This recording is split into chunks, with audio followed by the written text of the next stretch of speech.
Assalamualaikum warahmatullahi wabarakatuh. Perkenalkan, nama saya Ibu Tuti Murdayani, pengajar mata pelajaran Proyek IPAS di SMK Negeri 2 Cimahi. Pada kesempatan ini saya akan memaparkan tentang pemecahan masalah yang saya hadapi, yaitu mengembalikan semangat belajar siswa pada mata pelajaran Proyek IPAS, di mana permasalahan yang saya hadapi ini adalah pembelajaran yang dilaksanakan pada jam-jam terakhir. Sumber rujukan yang saya ambil dari permasalahan ini adalah berdasarkan data observasi yang saya lakukan selama proses pembelajaran di kelas 10 Mekatronika pada jam 13 sampai 14.10, di mana jam-jam ini adalah jam-jam rawan untuk pembelajaran. Umum lagi, mengajar pada jam-jam pelajaran terakhir, itu banyak hambatan dan masalah yang dihadapi guru. Apalagi mengajar pada mata pelajaran eksak. Namun demikian, bukan berarti mengajar pada mata pelajaran lain tidak mengalami kendala. Yang jelas, pada jam-jam terakhir itu banyak kendala yang dihadapi oleh guru pada saat mengajar.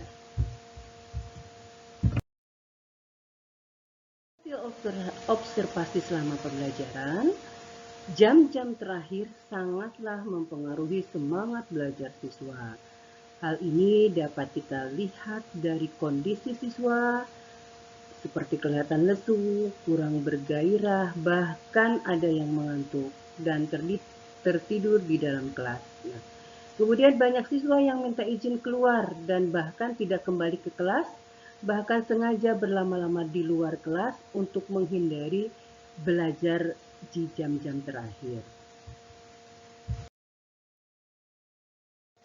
Berdasarkan wawancara dengan siswa, penyebab dari kondisi ini dikarenakan yang pertama, dalam kelas mulai gerah karena cuaca panas, karena jam pembelajaran dilakukan pada jam 13.00 sampai 14.10. Kemudian yang kedua, selain faktor ruang belajar juga, pemicu kelesuan belajar juga berasal dari diri siswa sendiri.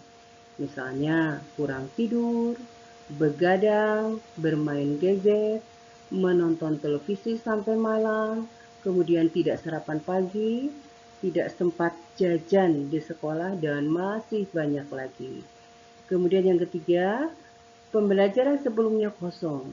Artinya, pada sebelum pembelajaran IPAS, itu jam pelajarannya tidak ada guru dan tidak ada tugas. Hal ini menyebabkan anak sudah bermalas-malasan di awal pembelajaran.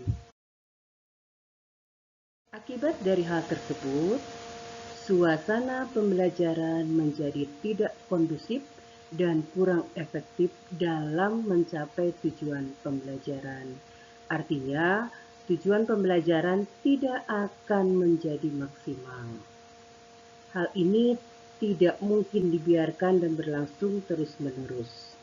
Oleh sebab itu, kita sebagai guru pengajar pada jam-jam pelajaran terakhir perlu berinisiatif untuk mengatasinya.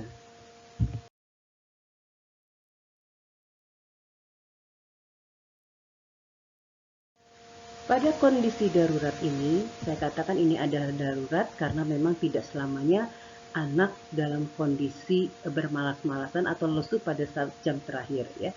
Nah, pada kondisi darurat ini, guru tidak perlu memikirkan skenario pembelajaran yang telah disusun di awal. Maksudnya, pada kesempatan ini, guru mencari strategi dadakan untuk mengajar sehingga tujuan pembelajaran tercapai meskipun tidak 100%. Berdasarkan eksperimen kecil-kecilan yang saya lakukan, dan ternyata eksperimen ini membawa dampak yang cukup bagus, didapatkan solusi pemecahannya, yaitu yang pertama, motivasi cerita.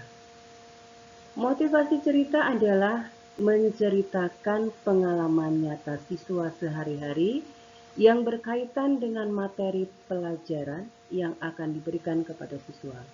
Jadi sediakan waktu yang cukup untuk memotivasi siswa pada awal pembelajaran.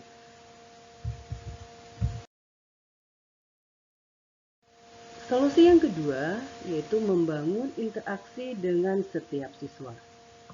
Bangunlah interaksi secara langsung atau kontak langsung dengan setiap siswa secara bergiliran merupakan alternatif yang sangat bagus. Atau dapat juga dengan melibatkan masing-masing siswa dengan kegiatan fisik seperti menulis di papan tulis, membawa buku, atau melakukan aksi tertentu di tempat duduk atau di depan kelas. Hal ini supaya siswa menjadi lebih ada perhatian seperti diperhatikan oleh guru tersebut.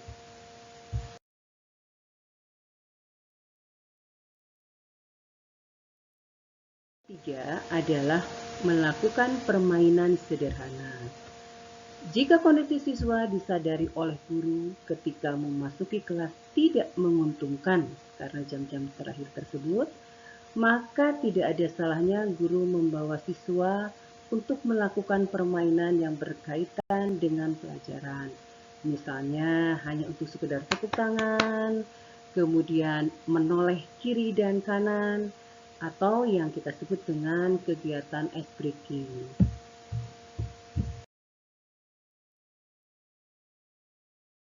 Solusi yang keempat yaitu mencuci muka dan gerakan ringan. Siswa yang mulai ngantuk sebaiknya disuruh keluar untuk mencuci muka. Tetapi jika ternyata banyak yang mengantuk, maka ada baiknya pembelajaran hendaknya dijeda terlebih dahulu dengan waktu yang ditentukan oleh guru. Siswa tidak hanya mencuci muka, melainkan juga dia akan melakukan gerakan-gerakan peregangan tubuh di luar. Yang kelima yaitu memberi kesempatan kepada siswa untuk mengobrol. Nah, di sini kalau perlu dalam suasana yang genting sekalipun, siswa diberi kesempatan untuk ngobrol dengan teman yang disukainya untuk ngobrol. Nah, kesempatan ini diberikan tentunya ada batas waktunya.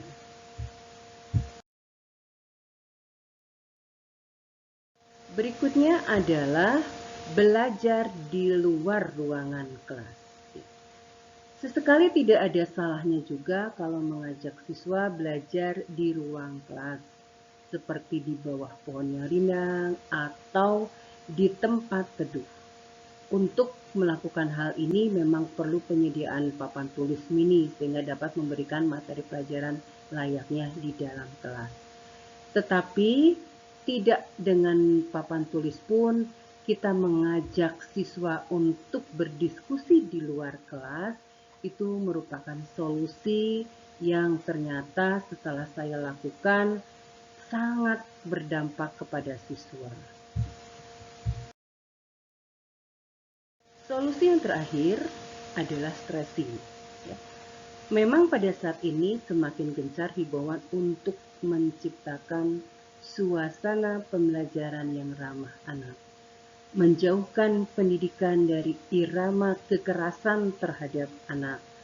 Akan tetapi, sebagai guru sesekali perlu melakukan penekanan terhadap murid jika diperlukan untuk mengatasi kondisi belajar yang tidak menguntungkan.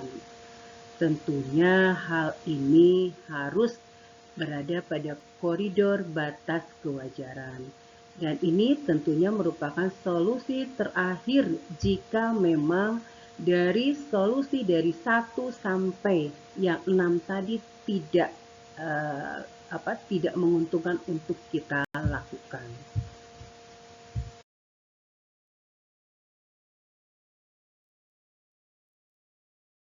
Demikian tadi solusi-solusi penanganan permasalahan yang saya hadapi yaitu mengenai meningkatkan semangat belajar siswa pada jam-jam terakhir. Alhamdulillah, solusi yang saya hadapi sangat berdampak pada kegiatan pembelajaran. Dan mudah-mudahan solusi ini juga berdampak dan bermanfaat bagi rekan-rekan yang menghadapi permasalahan seperti yang saya hadapi. Terima kasih atas perhatiannya. Wassalamualaikum warahmatullahi wabarakatuh.